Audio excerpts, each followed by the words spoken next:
Hello, Tri-Cities, and welcome to the 2021 Vote for Business Candidate Forums, the only region-wide business-focused candidate forum in the Tri-Cities, brought to you by the Tri-City Regional Chamber of Commerce.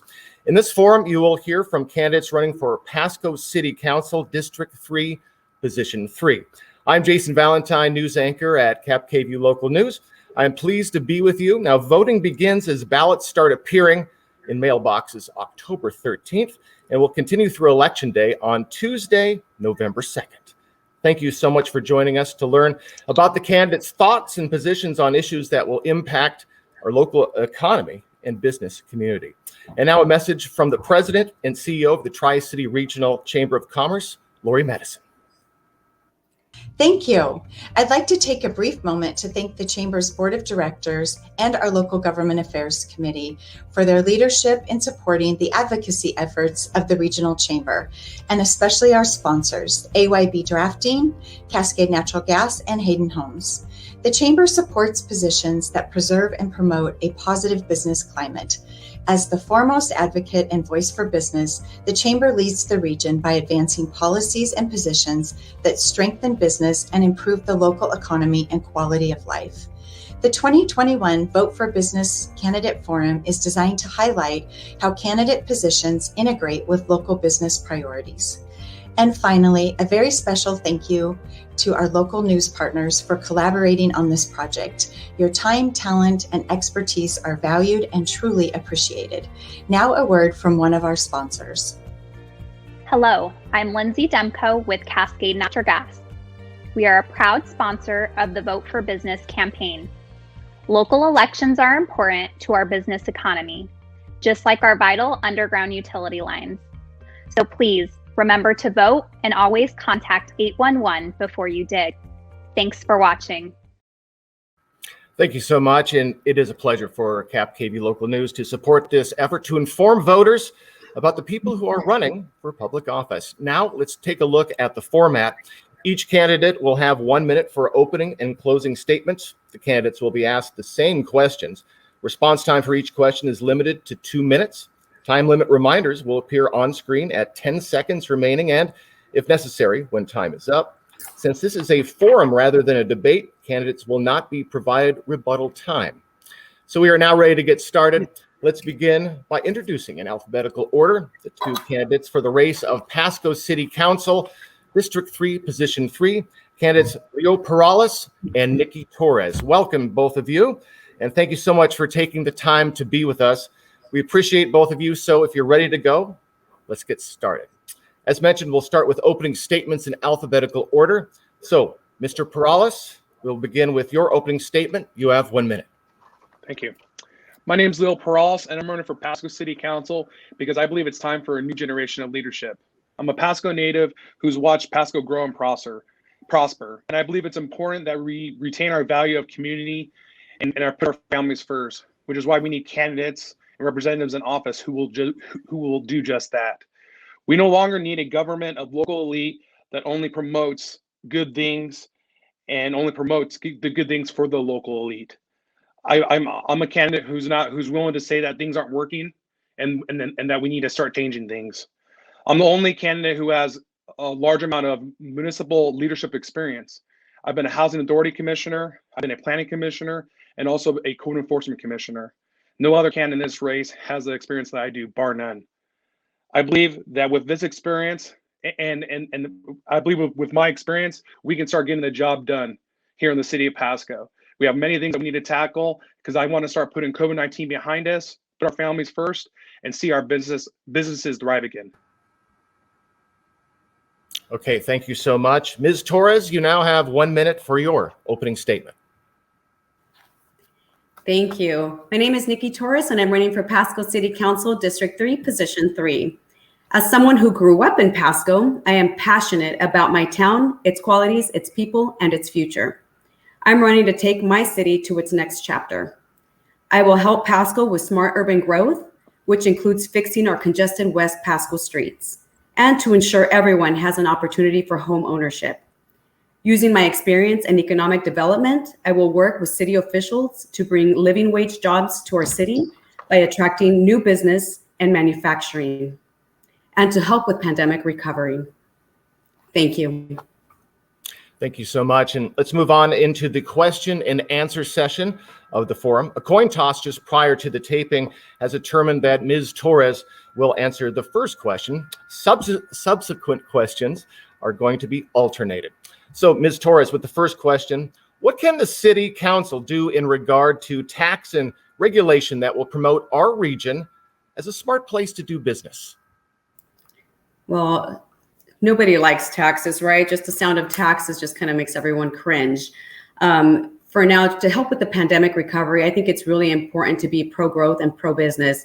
One of the things that City Council can do to help our businesses is to alleviate some of those by either deferring for up to 60 days some of those fees that the businesses incur. And also look at codes, revisiting some of those codes that are ancient. That I think that truly needs to be looked at again. And also add the human element in there. Go and visit those businesses, look at what they actually need, listen to them, hear what they're talking about. What is it that some of them are, how are they being impacted? I think that's very important. But as far as taxes, again, I would definitely I would oppose having a local or a state income tax added. I think it's really important, again, to go back out and visit and listen to our community, have some kind of hearings, and most importantly, talking to our businesses.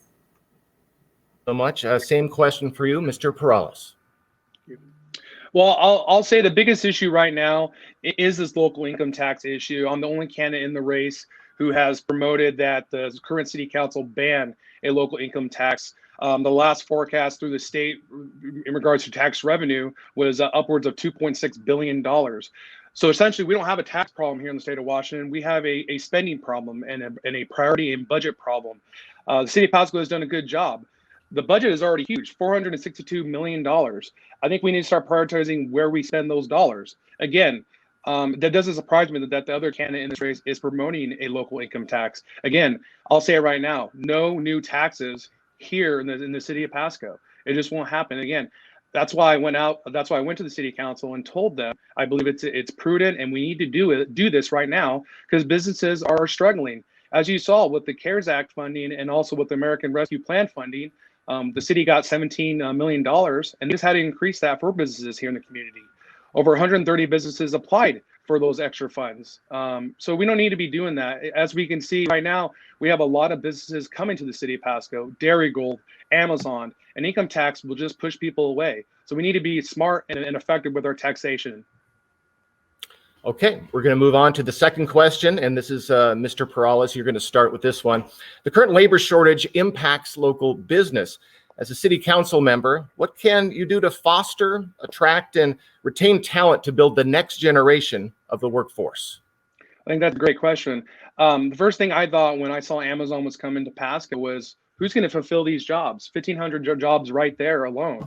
So people are going to have to be coming into the Tri-Cities. But I would say we have a workforce, a very hardworking workforce here in the Tri-Cities. And so that's why I believe that it's imperative that the city work with the school districts and unions and other stakeholders to start giving our labor market, the people who are going into the labor market, the skills they need to be successful. We're just not doing that. And that's when we need forward-thinking people on the council. I've been saying this for a very long time. And to be honest, I'm not an expert at economic development, but I can do research and find the best practices across the nation.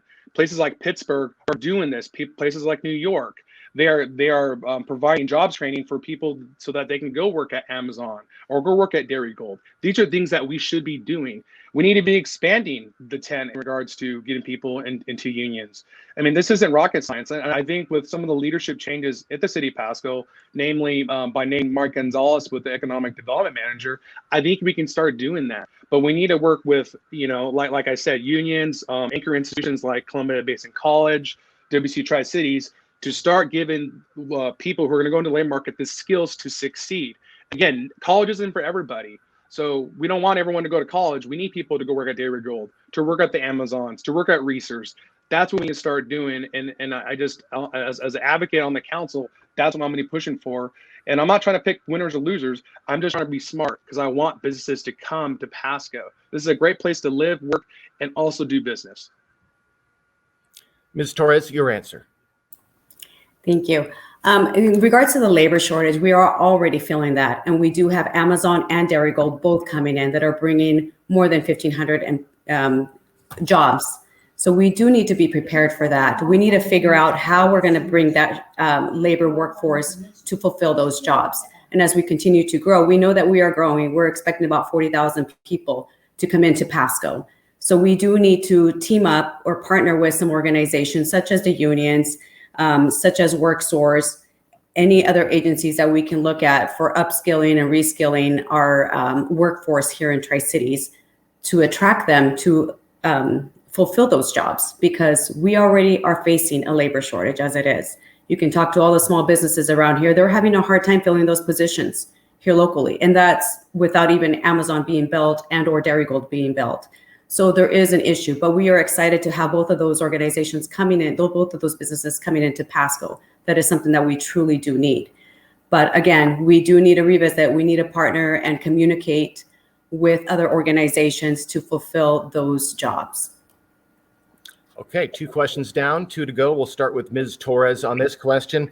As a city council member, what specific investments by the city will you champion to encourage diversity of business and economic growth in Pasco? Well, first, the city's been doing a great job. They've already been working on rebuilding our downtown area to attract more businesses to the downtown.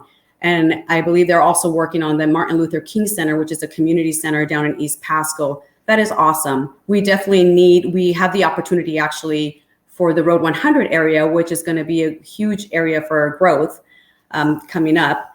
And we definitely could use a community center there as well, and also possibly attract more businesses in that area that we lack, but because Pasco has always lacked that. But I think having a community center there is going to help with the diversity that we have and the diversity of businesses to attracting those. Pasco is already very diverse as it is. We have a large Hispanic population as the recent census came out, and we can definitely take advantage of it. Okay, Mr. Perales, your answer. It's a good question. I think the city of Pasco is doing an okay job. They are making investments in the downtown with Peanuts Park, Lewis Street overpass. But I think we need to start rethinking economic development, entrepreneurism.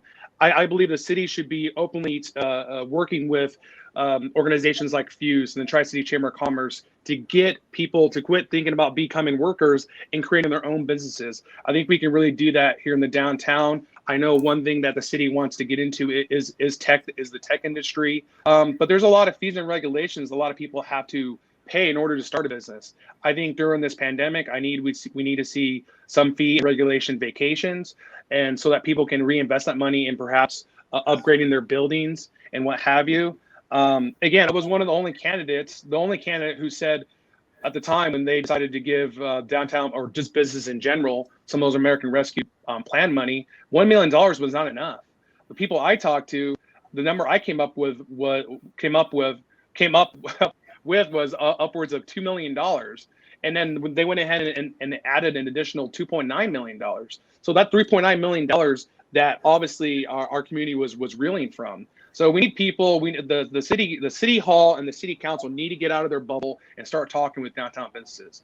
Again, I'm just not saying that. It's not hyperbole. It's the truth. You can talk to a lot of downtown business owners who have no clue who the mayor is, have no clue who their council member is. It's just the truth. We need to get out of our bubble. We need to walk down and talk to business owners and ask them, we are here to help you. How can we help? Again, we're not picking the winners or losers. We are trying to promote economic development in the community, and that should range not only in downtown, across the city of Pasco.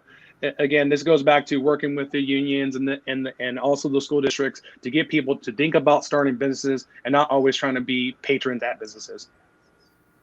Okay, so we have one more question. Mr. Perales, we'll start with you. The My Tri 2030 Regional Vision Project is a community-driven effort to drive collaborative action.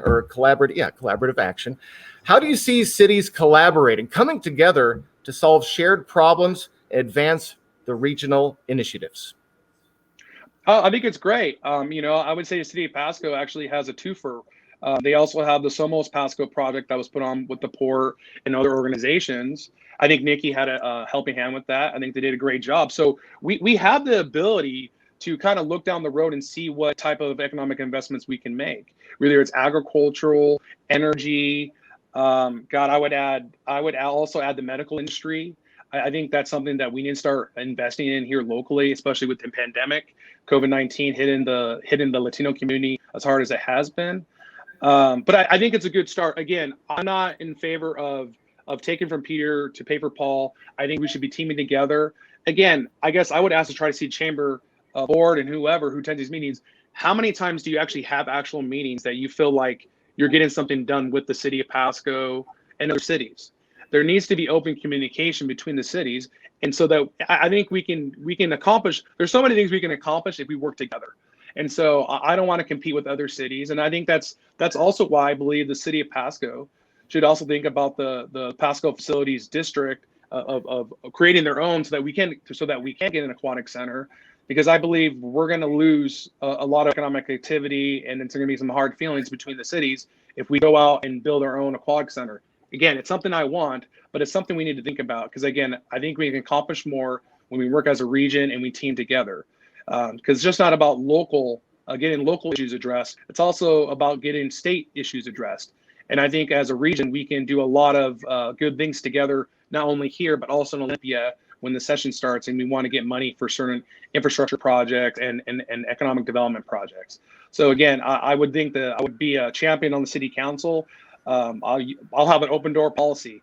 I would love to start like a summit with the Tri-City Chamber of Commerce, Hispanic Chamber, and other economic development organizations like the Latino Business Association to get them in the door. Let's talk about issues and how we can solve them. Okay, Ms. Torres, same question for you. So the reason that even the My Tri 2030 came about was to have that collaboration, which is really important to have, because all three cities make up the Tri-Cities. Even though Pasco has been growing, is probably the fastest growing of the three cities, I think it is still important to collaborate with all three, because what's good for one city is going to attract tourism for the rest of them, which brings in revenue, which much needed revenue that we need. Some of the collaboration that can be done is, possibly looking at other initiatives by county initiatives, projects that can be completed, such as roads and bridges, which are really important. And even a third bridge, I know I've mentioned that before in one of our other sessions. And also our shared services, invest more in those, such as an animal shelter, and then continue our programming for 911, because that is a shared service and it should be that way. Lastly, I would like to see City Council advocate for a regional detox center. It's something that we very much need in this community. And if all three cities can collaborate that way, that would be awesome, because Tri-Cities is a great place to live, work, and play. And we want to continue seeing that. And we want to continue attracting tourism and working with other partner organizations in the Tri-Cities as well. Okay, thank you so much. This closes the question and answer period. We will end with the forum with some closing statements. Since Mr. Perales opened, we will begin closing statements with Ms. Torres. Ms. Torres, you have 1 minute. Okay, thank you. The people of Pasco are my priority, and I truly believe my role at City Hall is to be the bridge between both sides of Pasco. In my view, there is not an East Pasco or a West Pasco. There is one Pasco. And I promise to make the city the envy of the Pacific Northwest. Plus, we have amazing taco options in Pasco. You need to visit us. Mr. Perales, your closing statement. Well, I will just say this. We need representatives who have political courage. We need someone on council who's going to fight for our families, who's going to ensure that our neighbors aren't getting priced out of our city. We need representatives who are not going to turn their back on law enforcement. Again, we need representatives on council who have real experience in dealing with affordable housing issues, long-range planning issues, community policing, and also building community. Again, we don't need a local government of the local elite that only promotes government for the local elite. We just don't need that. I think if you want a status quo candidate, you have that in this race, and I'm not that person. I'm going to rock the boat. We're going to get things done, because at the end of the day, it's not about obtaining a title. It's about getting things done and making the city of Pasco the envy of this whole area. And I believe we can do that by promoting smart policies and promoting businesses here in the community. We can start getting things done, and we can give our children a great Pasco like the one we inherited. Thank you. All right. Thank you so much, Nikki and Leo. And we appreciate you taking your time with us for the Tri-City Regional Chamber's 2021 Candidate Forum, featuring candidates running on this one, Pasco City Council District 3, Position 3. As we begin the countdown to Election Day on November 2nd, please remind your friends in Pasco to watch, share, and get out the vote. You can find this video and other candidate videos on the Tri-City Regional Chamber website at www.tricityregionalchamber.com. Again, thank you so much to the Chamber, Cap KV Local News, the candidates and sponsors, Cascade Natural Gas, AYB Drafting, and Hayden Homes, and a special thanks to really all of you for watching. This is Jason Valentine for Cap KV Local News, reminding you to please vote.